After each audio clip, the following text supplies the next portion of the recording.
गुरुर्ब्रह्मा गुरुर्विष्णू गुरुर्देवो महेश्वरा गुरुर साक्षात परब्रह्म तस्मै श्री गुरुवे नमः. डिवाइन पाथ ऑर्गनायझेशनचा संस्थापक अध्यक्ष या नात्याने मी एक गोष्ट सर्वांना क्लिअर करून देतो की मी काही आध्यात्मिक गुरु नाही, मी काही बाबा बुवा बापू नाही, मी कोणी माझा शिष्य नाही आणि मी कोणाचाही गुरु नाही. मी माझ्या सद्गुरूंचा इमानदार शिष्य आहे आणि त्यांनी माझ्या जीवनात जे मार्गदर्शन मला केलं, त्यांच्या मार्गदर्शनामुळे माझ्यात जे परिवर्तन झालं ते त्यांच्याच आज्ञेने जास्तीत जास्त लोकांना सांगण्याचा प्रयत्न करत आहे. कारण जे जे आपणाशी ठावे ते ते सर्वांना सांगावे, ज्ञानी करुणे सोडावे सकळ जन. हे जे ज्ञान आहे हे गुरु परंपरेतून मला प्राप्त झालेलं आहे आणि या ज्ञानाचा प्रचार आणि प्रसार मी कशासाठी करत आहे तर आत्मोन्नती आणि विश्वशांतीसाठी. लोकांना आरोग्य प्राप्त व्हावं याच्याकरता तर मी डॉक्टर आहेच बाय प्रोफेशनली, पण लोक हा समाज आत्मोन्नत व्हावा आणि विश्वशांतीच्या दिशेने त्याचं मार्गक्रमण व्हावं या उद्देशाने हा माझा प्रयत्न आहे, हा आपला प्रयत्न आहे. नीट समजून घेतलं पाहिजे, प्रत्येक शब्द महत्वाचा आहे. याला काय म्हणतात तर हे आहे महर्षी पतंजली क्रियायोग. आणि हा क्रियायोग, क्रिया आणि योग अशी क्रिया जी आपल्याला भगवंताची भेट घडवून आणते त्याला म्हणायचं क्रियायोग.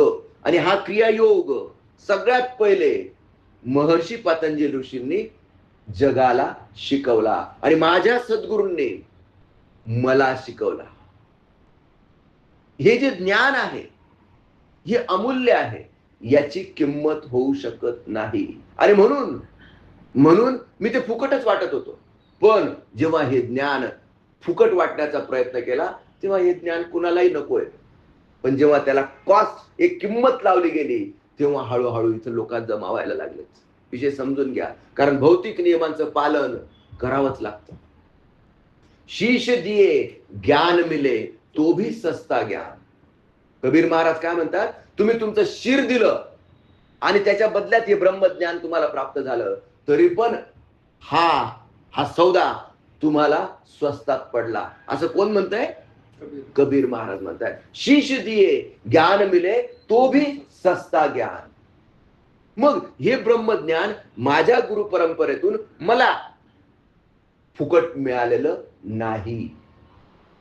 मग माझ्या सद्गुरूंनी माझ्याकडनं काय वसूल केलं तर माझा प्रामाणिकपणा, माझी ऑनेस्टी आणि माझी ट्रान्सपरन्सी, माझा शुद्ध भाव मी माझ्या सद्गुरूंच्या चरणांवर समर्पित केला. आणि तेव्हा कबीर महाराज जसं म्हणतात काय, गुरु गोविंद दोनों खडे, गुरु गोविंद दोनों खडे, किन केला गोपाल, किन केला गोपाल. बलिहारी गुरु आपनो, बलिहारी गुरु आपनो, गोविंद दियो बता, गुरु गोविंद दोनों खड़े, गुरु गोविंद दोनों खड़े, किन केला गोपाल, किन केला गोपाल.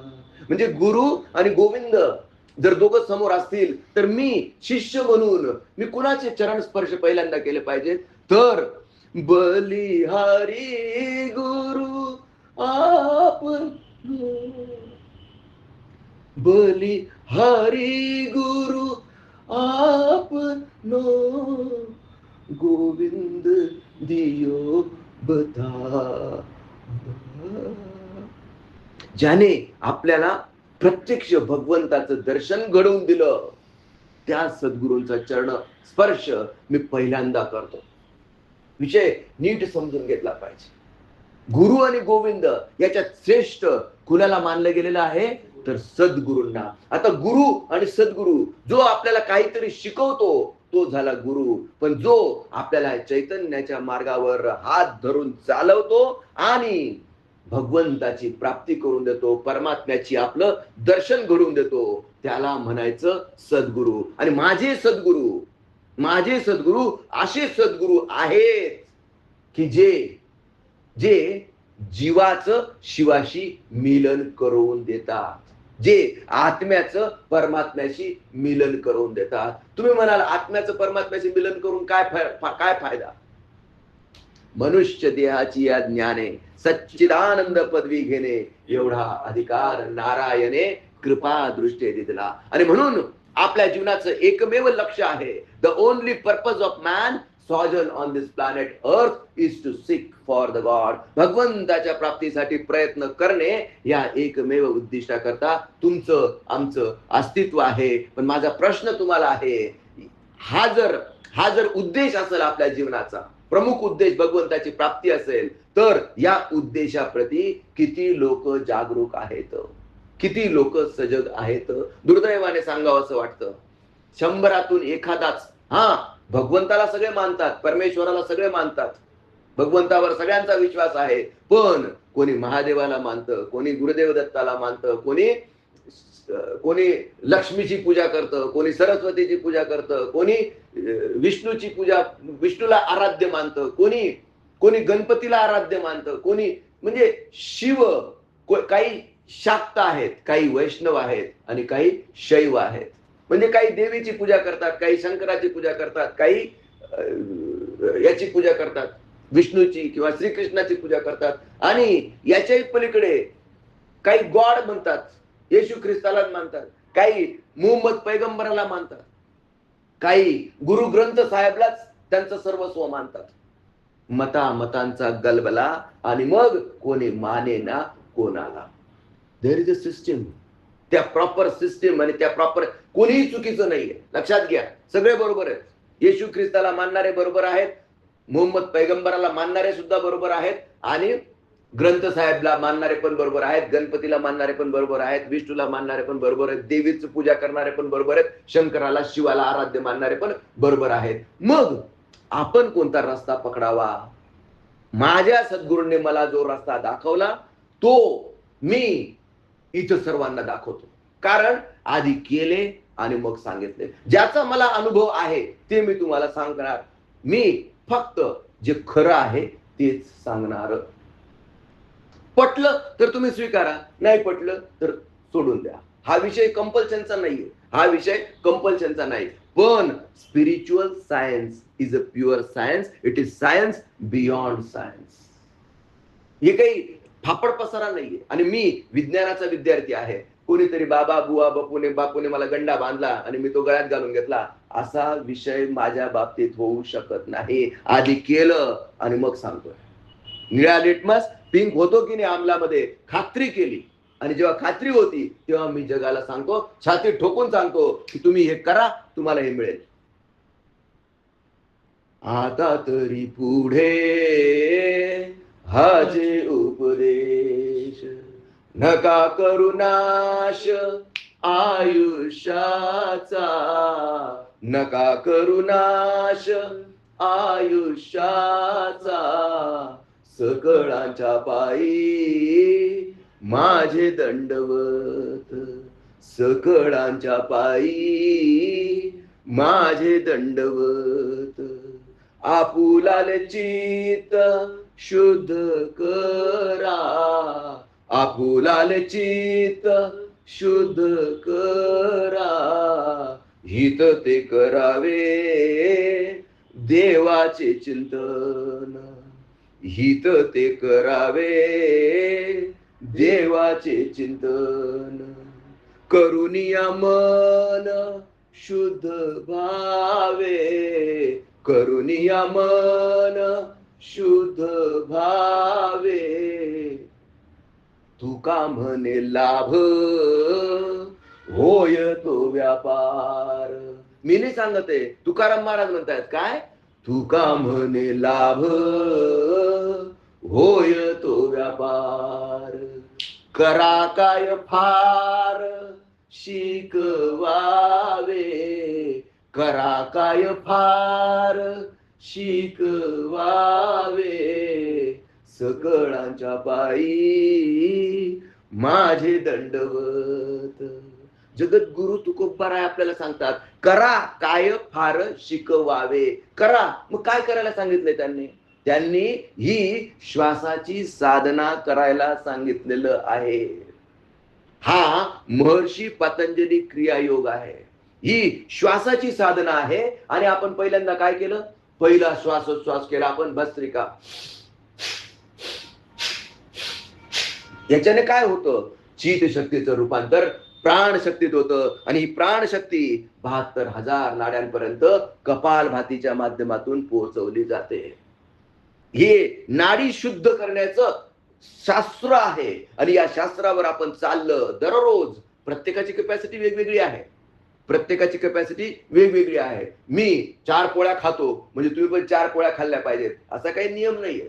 पण एकाच आसनावर एकाच ठिकाणी एकाच ठिकाणी एकाच वेळेला येऊन जेव्हा आपण ही श्वासाची साधना करतो तेव्हा आपल्या भोवती एक एनर्जीचा फील्ड तयार होतो. आणि हीच ऊर्जा आपल्याला आपल्या सर्व गोष्टींसाठी, सर्व कामांसाठी उपयोगी पडते.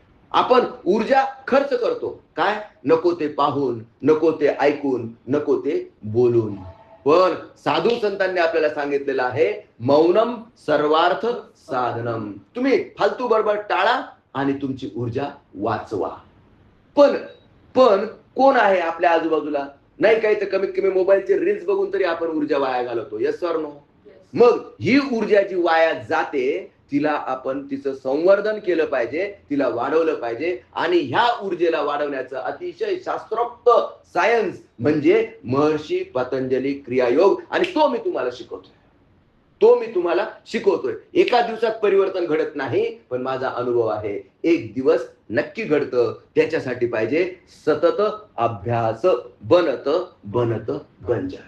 एक दिवस 100% हे घडतं आणि तुम्हाला जे पाहिजे ते तुम्हाला प्राप्त होतं. भौतिक जीवनात समृद्धी, मानसिक जीवनात शांतता आणि आध्यात्मिक जीवनात आनंद प्राप्त करून घेण्याचं हे शास्त्र आहे. This is the science of manifestation. And you are the creator of your own destiny. You can create whatever you want to create. तुम्ही तुमच्या स्वतःच्या जीवनाचे शिल्पकार तुम्हीच आहात. तुम्हाला कसं घडायचं आहे, तुम्हाला तुमच्या जीवनात काय पाहिजे आहे, अरे कोणी नशीब लिहित नाही. तुम्ही तुमच्या श्वासाच्या लेखणीने तुमचं स्वतःचं नशीब तुम्ही निर्माण करू शकतात. फक्त त्यासाठी पाहिजे श्रद्धा आणि सबुरी. आणि दुर्दैवाने सामान्य लोकांमध्ये श्रद्धेचा अभाव आहे आणि सबुरीचा तर पत्ताच नाही. तुम्ही बघा एखादा रील जास्तीत जास्त लोक किती वेळ बघतात? जास्तीत जास्त 3 सेकंद. लोकांचा अटेन्शन स्पॅन जो आहे ना, मोबाईल यायच्या आधी 18 सेकंद होता. किती? मोबाईल यायच्या आधी लोकांचं कॉन्सन्ट्रेशन करण्याची कॅपॅसिटी 18 सेकंदाची होती. आणि दुर्दैवाने सांगावं असं वाटतंय, जेव्हापासून मोबाईल आला तेव्हापासून 8 सेकंदापर्यंत ती ऍव्हरेज कमी झालेली आहे. आणि काही लोकांची तर, मॅक्झिमम लोकांची तर 3 सेकंदापेक्षा जास्त नाही. म्हणजे कुठलाही रील बघितला ना तर 3 सेकंदापेक्षा तुम्ही जास्त वेळ त्याच्यावर थांबत नाही. तोच रील हिट होतो इन्स्टावर आणि फेसबुकवर, ज्याच्यावर लोक जास्त वेळ टिकून राहतात. आणि त्याच्याकरता कसे रील्स बनवायचे हे पण एक शास्त्र आहे. विषय लक्षात घ्या. कसे रील बनवायचे, लोकांना कसं हुक करायचं, लोकांना कसं थांबून ठेवायचं तुमच्या रील्सवर, याचं शास्त्र आहे. याचा अभ्यास करावा लागतो. आणि तो मी जेव्हा केला तेव्हा मला कळलं. विषय नीट समजून घ्या. सांगायचा मुद्दा हा आहे की लोकांचं अटेन्शन स्पॅन 18 सेकंद होता मोबाईल यायच्या आधी. पण जसा हा अँड्रॉइड मोबाईल आला आणि जसे सोशल मीडिया डेव्हलप झालं तसं तुमचा कॉन्सन्ट्रेशन, फोकस करण्याची कॅपॅसिटी कमी होते. आणि ही जर वाढवायची असेल तर तुम्हाला महर्षी पतंजली क्रियायोगाशिवाय दुसरा पर्याय नाही. हा माझा प्रत्यक्ष अनुभव आहे. फक्त तुम्हाला साधना, सेवा आणि सत्संगाच्या या मार्गावर इमानदारीने चालावं लागेल, इमानदारीने. आणि तुम्हाला सांगू का, आजकाल इमानदारी इमानदारी हा विषय इतका इतका स्लिपरी, इतका निष्ठाळा झालेला आहे. मग कोणाला विचारा, माझ्यासारखा इमानदार कोणीच नाही. आणि त्याच्या स्वतःच्या अंतरात्म्याला बरोबर माहिती असतं त्याने किती लोकांना लांग मारली आहे, त्याने कोणाला कसं फसवलेलं आहे, तो कुठे कधी खोटा बोललेला आहे, त्याला त्याचं माहिती ना. विषय लक्षात आला का नाही? कोणी त्याला ऑब्झर्व करायची गरज नाहीये. तो त्याच्या अंतरात्म्याशी प्रामाणिक आहे का? अरे सगळंच करतात रे, सगळेच असेच आहेत रे, आणि कोण दूध का दुला आहे, आणि सगळेच पितात, मग मी पिले तर काय झालं? लिव्हर खराब झाल्यावर कळेल. लक्षात आलं की नाही? सगळेच करतात, सगळेच खोटं बोलतात, राजकारणी तर किती भ्रष्टाचार करतात, अरे राम मंदिरात सुद्धा घोटाळा करतात. हा, तर मग मी 100 रुपये काढून घेतलं तर काय बिघडलं माझ्या बॉसच्या खिशातून? हे असं जस्टिफिकेशन दिलं जातं. आणि तुम्हाला सांगतो, लोक हजारो चेहरे घालून फिरतात, कोणीही स्वतःशी प्रामाणिक नाही. आणि मी तुम्हाला इथं पहिला रूल सांगतोय की बी ऑनेस्ट विथ युअर सेल्फ. माझ्याशी नाही, तुमच्या स्वतःशी प्रामाणिक राहा. आणि संकल्प करा की पुढचे 3 महिने मी दररोज इथं येणार, साधना करणार, साधना, सेवा, सत्संग. सकाळी साधना, याच्याने काय होतं? ऊर्जावान होतं. दिवसभर सेवा करायची म्हणजे काय? एक लक्षात घ्या, सेवा केल्याशिवाय मेवा भेटत नाही. आपल्याला मेवा तर पाहिजे असतो, पण सेवा करायची नसते. विषय लक्षात आला की नाही? तर तुम्हाला जर मेवा पाहिजे असेल तर तुम्हाला सेवा करायला लागेल. मग म्हणजे काय, नेमकं काय? अहो, एखादा केस कर्तनालयात एखादा न्हावी एखादी कटिंग करून देतो, तो सेवा करतो का? तुमचं काय मत आहे? हा, म्हणजे तो सेवा करत नाही. यस और नो? एक डॉक्टर आहे, जाऊ द्या, एक डॉक्टर आहे, कोणीतरी रोगी आला, रोग्याला त्याने तपासलं, चेक केलं, प्रिस्क्रिप्शन लिहून दिलं, 300 रुपये घेतले. तो डॉक्टर सेवा करतो का? तो डॉक्टर काय करतो? धंदा करतो. Yes sir no? बरोबर की नाही? मग सेवा कशाला म्हणायचं? या जगात कोणी सेवा करताय का? कोणीच नाही. आहेत भरपूर जण. सेवा करणं म्हणजे तुम्हाला काय वाटतं? जर समजा तुम्हाला काहीतरी सेवा करायची असेल तर तुम्ही काय कराल? निस्वार्थपणे काहीतरी कराल. पण आता मी तुम्हाला सांगतो की तुम्हाला सेवा करायची आहे. काय सेवा कराल?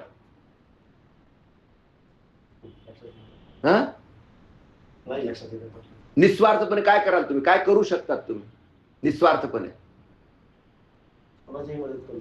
कुणाचीही मदत करू शकतो. बरोबर की नाही? आता एखादा मासा आहे, तो बिचारा पाण्यात पडलेला आहे. एखादा मासा बिचारा पाण्यात पडलेला आहे आणि तुम्ही त्याची मदत केली आणि पटकन त्याला बाहेर काढलं पाण्यातून, तरी त्याच्याकरता मदत झाली काही? ही त्याच्याकरता काय झाली? एखादा मासा बिचारा पाण्यात पडलेला आहे, तुम्हाला वाटलं की अरे हा मासा पाण्यात पडलेला आहे, तुम्ही पटकन गेलात, मासा पाण्यातून बाहेर काढला. तुम्हाला काय वाटतंय? मी त्याची मदत केली, मी त्याला वाचवलं. बरोबर की नाही? आणि तो काय म्हणेल?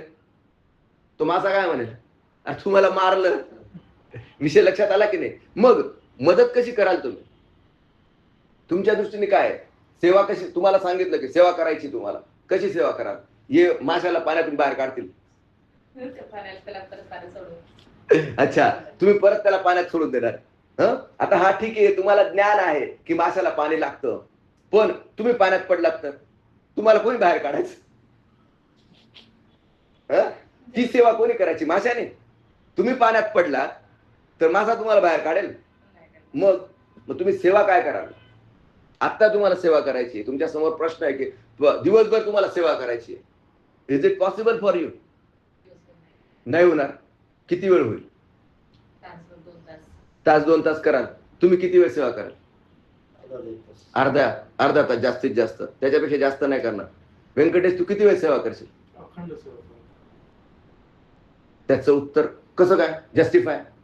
कारण की जे माझ्या वाटेला कार्य आलेले, जे भगवंताच्या माध्यमातून जे मला मी कार्य करतो, जनसेवा हीच ईश्वर सेवा मानून मी ते कार्य करतो. म्हणजे अर्थात ज्याची कोणाची मी सेवा करेल ती म्हणजे डायरेक्टली भगवंताची सेवा केल्यासारखी. आपला साधना, सेवा आणि सत्संग. आता या हाऊसवाईफ आहेत, हाऊसवाईफ व्यक्तीने सेवा कशी करायची ते सांगता.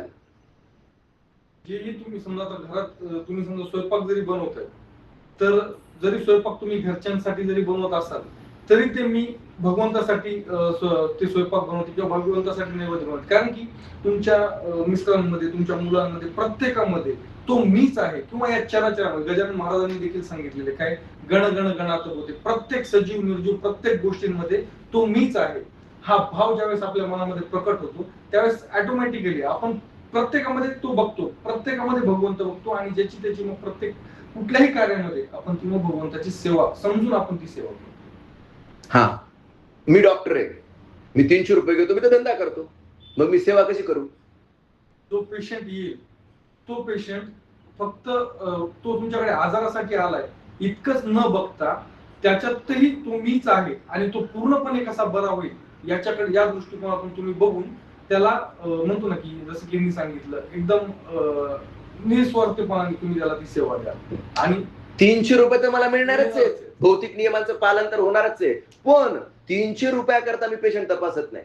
मी पेशंट कशा करता तपासतो, तो आरोग्य, त्याला आरोग्य प्राप्त व्हावं याकरता मी पेशंटला प्रिस्क्रिप्शन देतो. हा जेव्हा माझा भाव असेल तेव्हा हा माझा धंदा राहत नाही, ही माझी सेवा होऊन जाते. मग एखादा न्हावी आहे, तो केस कापतोय, मी केस कापतोय, मला कटिंग केल्याचे 100 रुपये मिळत आहेत, हा झाला धंदा. पण मी केस कापतो आहे कुणाचे? भगवंताचे. मी श्रीकृष्णाची कटिंग करतोय, माझ्याकडे कस्टमर नाही आलेला, हा प्रत्यक्ष भगवंत माझ्याकडे आलेला आहे, प्रत्यक्ष श्रीकृष्ण माझ्याकडे आलेला आहे. आणि मी श्रीकृष्णाचे केस कसे छान दिसतील, कसे सुंदर दिसतील, मी त्याला कसा सजवतोय, हा जर त्याचा भाव असेल तर त्याचं कर्म हीच त्याची सेवा. तुम्ही काय काम करतात? परचेस, कुठल्या तरी कंपनीत नोकरी करतात, राईट? मग आता तुमच्याकडे 2 भाव आहेत, जायचं सकाळी 10 वाजता जायचं, संध्याकाळी 5 वाजता येऊन लागायचं. आपल्याला महिन्याला काय 20-25 हजार रुपये मिळतात. बस, आजचा दिवस पार झाला, आज मला या दिवसाचा मोबदला 1000 रुपये मिळाला, विषय संपला. हा एक भाव झाला. आणि दुसरा भाव काय? मी 20,000 रुपये जर मला पगार असेल, 20,000 रुपये जर पगार असेल आणि एका दिवसाला जर मी 700 रुपये माझा बॉस मला देत असेल, तर मी या 700 रुपयाची सेवा त्याला देणार. मी इमानदारीने, प्रामाणिकपणे परचेसच्या कामात कुठलाही गफला, कुठलाही भ्रष्टाचार न करता कंपनीचा कसा फायदा होईल याचा विचार करून मी काम करतो. ही झाली सेवा. मग आता तुम्ही सांगा, किती तास सेवा कराल? अखंड सेवा कराल, अखंड सेवा कराल. मी माझ्या कुटुंबाची सेवा करते, माझा पती देव, पती परमेश्वराला मानून त्याची मी सेवा करते. नुसतं दिलं माझ्या आईबापांनी शोधून घातलं मला याच्या गळ्यात आणि कुठे माझ्या डोक्यात मी आहे म्हणून याचा संसार होतोय, नाही तर हे कुठे गेला असतं. हा जर तुमचा भाव असेल तर याच्यात सेवा भाव नाही. माझं पोरग हे काय 4 चपात्या खाऊन जातं, काही काम करत नाही, ऐकत नाही, असं म्हणून जर तुम्ही त्याला जीव घालत असाल, ती सेवा नाही. पण हे माझा मुलगा आहे, हा माझा मुलगा आहे, लड्डू गोपालला मी नैवेद्य देते, माझ्या लड्डू गोपाल करता मी नैवेद्य बनवते. या भावनेने जर तुम्ही स्वयंपाक केला तर तो स्वयंपाक नाही, तो प्रसाद होऊन जातो. आणि त्यामुळे जैसा खाओगे अन्न वैसा बनेगा मन.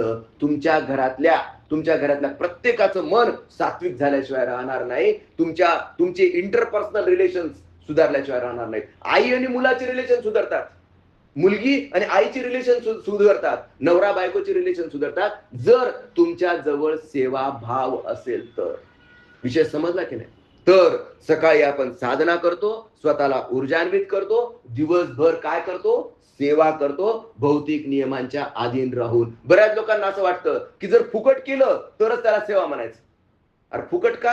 फुकट पृथ्वी सुद्धा फिरत नाही, लक्षात घ्या. पृथ्वी सुद्धा तुम्हाला काही फुकट देत नाही.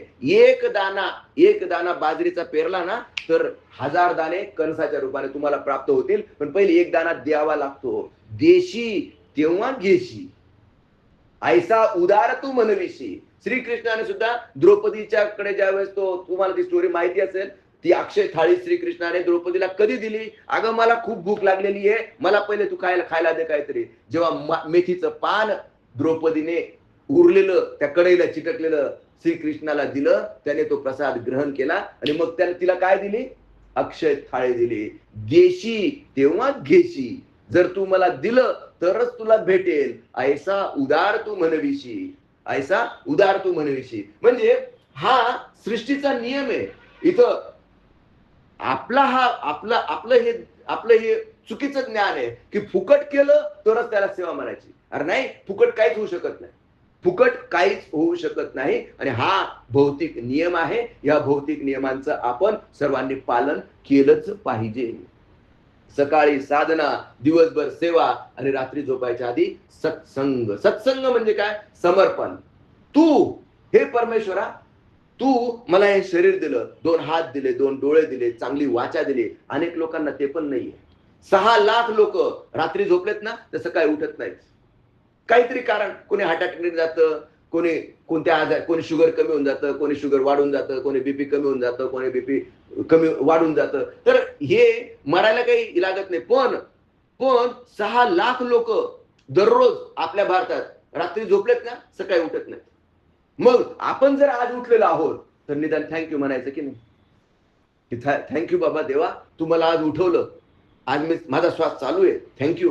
माझे 2 हात व्यवस्थित वर्किंग करतायत, माझे 2 डोळे काम करतायत, आणि हे शरीर आपल्याला त्याने दिलं, त्याबद्दल त्याला धन्यवाद आपण देतो. धन्यवाद निर्विवाद, राम राम कहिए, जाहे विधि राखे राम, काहे विधि रहिए. सीताराम सीताराम सीताराम कहिए, जाहे विधि राखे राम, ताहे विधि रहिए. मुख में हो राम नाम, राम सेवा हाथ में, तू अकेला नहीं प्यारे, राम जी तेरे साथ में. विधि का विधान जान, हानि लाभ सहिए, जाहे विधि राखे राम, ताहे विधि रहिए. आणि आपल्याला काही थोडस मिळालं ना, आपल्याला लगेच त्याचा अहंकार होऊन जातो. मी डॉक्टर आहे ना, माझ्यासारखा डॉक्टर कोणीच नाही. कळलं की नाही? त्याला काय येतं? इकडे या, मी सांगतो तुम्हाला. किया अभिमान तो फिर मान नहीं पाएगा, होगा प्यारे वही जो श्री राम जी को भाएगा. फल आशा त्याग शुभ काम करते रहिए, जाहे विधि राखे राम, ताहे विधि रहिए. सीताराम सीताराम सीताराम कहिए, जाहे विधि राखे राम, ताहे विधि रहिए. सांगायचा मुद्दा एकच आहे. दररोज सकाळी साधना करा. दिवसभर तुम्ही आता सेवा करू शकतात. Yes or no? तुम्हाला काही डाऊट आहे? तुम्ही 1 अर्धा तास करणार होते, आता किती वेळ करू शकता? अखंड 24 तास सेवा.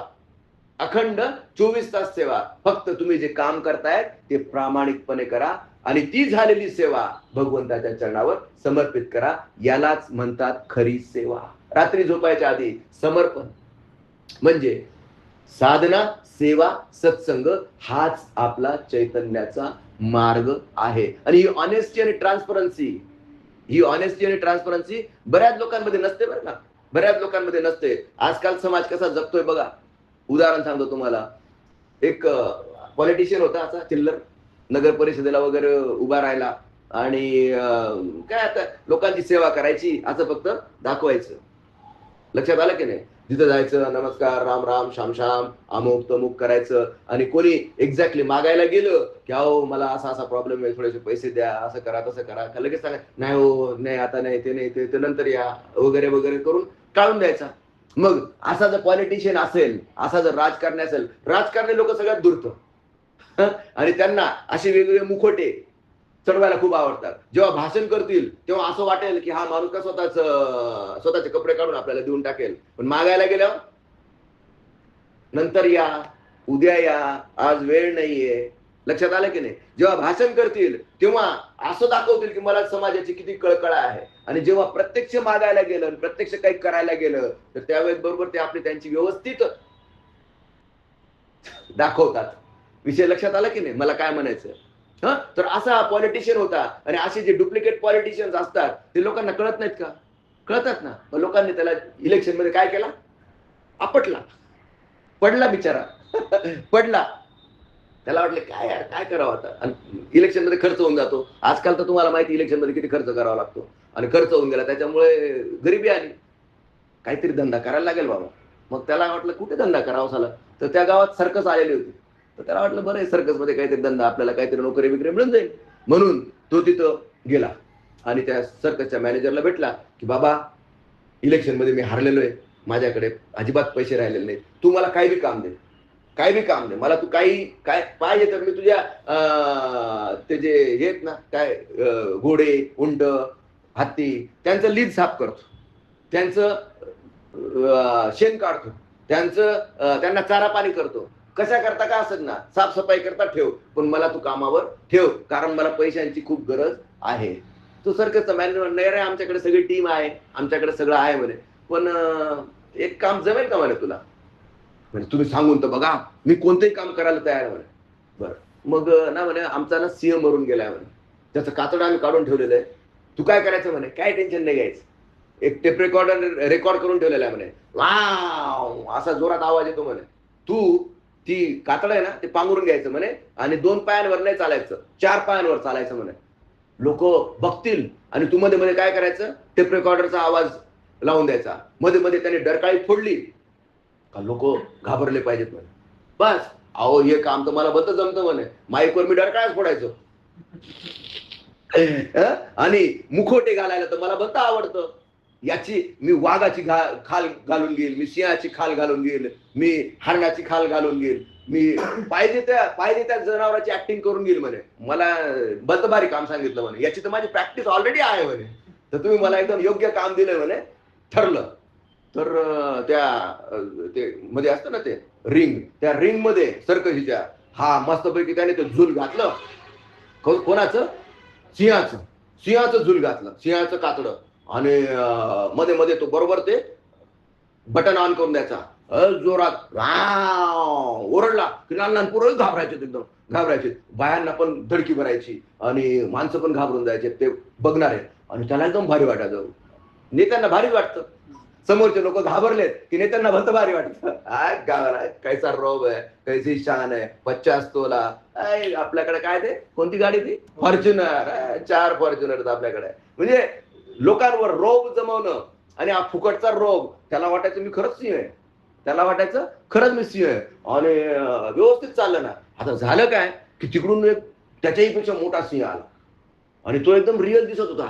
अरे बापरे, हा तर आपल्यापेक्षा मोठा आहे. आणि हा गेला ना उभा राहून, जो 4 पायांवर होता हा उभा राहून गेला, बचाव बचाव बचाव, मला वाचवा, खरंच सिंह आला म्हणे माझ्या, हे काम नको म्हणे मला, हे काम नको.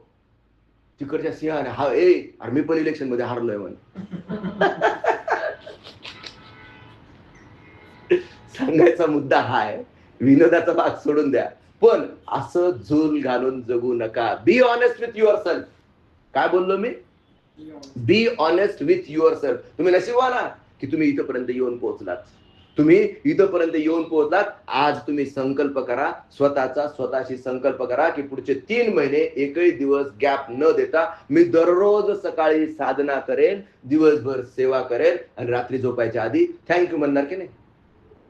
म्हणणार की नाही? साधना, सेवा आणि सत्संग ही त्रिसूत्री म्हणजे आपला चैतन्याचा मार्ग, आणि चैतन्याचा मार्ग म्हणजे डिवाइन पाथ. आणि या डिवाइन पाथवर चालण्याचा संकल्प आज आपण सर्वांनी केला पाहिजे. बी honest with your self. He honesty, transparency तुमची स्वतःची यावी, असं राजकारणासारखं तुम्ही न जगता इमानदारीने स्वतःच्या आत्मकल्याणासाठी जगावं. कोणी तुमच्या सोबत असेल तर त्याच्या बरोबर, आणि जर कोणी तुमच्या सोबत नसेल तर त्यांच्या शिवाय, हा दुर्दम्य आत्मविश्वास ठेवून तुम्ही जेव्हा या चैतन्याच्या मार्गावर चालाल तेव्हाच यशस्वी होणार. हे यश तुम्हाला प्राप्त व्हावं या शुभेच्छेसह आजच्या सत्संगाला आपण विराम देऊया. श्री गुरुदेव दत्त.